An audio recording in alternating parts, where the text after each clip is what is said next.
Okay, Dr. P here. I'm here with Joy today, and if you come over, you can see that she's previously had a left total knee replacement 10 years ago, and doing pretty well from that. Yes, I am.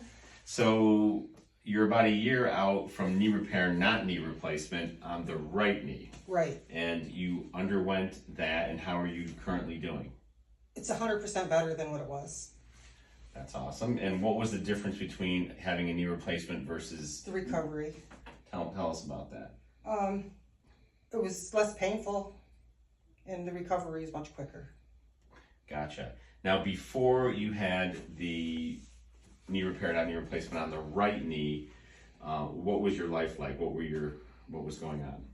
I had lost my balance and fell, and I just couldn't walk. It hurt too bad. Had a lot of pain in there. Mm-hmm. And what things did you like to do that you weren't able to do before that? I couldn't bowl. I couldn't go fishing. I couldn't do anything. So that was the kind of the big thing. You wanted to get back bowling, I wanted to get back bowling, yes. And? Well, I placed first in my tournament, so I did good.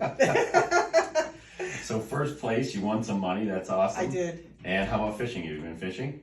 Yeah, my brother and I went up. Yeah, so we're going up as soon as his knees heal. We're going back up to St. Lawrence and get some fishing in. Awesome. So what would you say to somebody who's kind of on the fence? Hey, should I have my knee replaced or should I do knee repair, not knee replacement? Just tell them to do the BMAC and PRP if they can afford it. Sure. Okay, great. We'll see you in a year.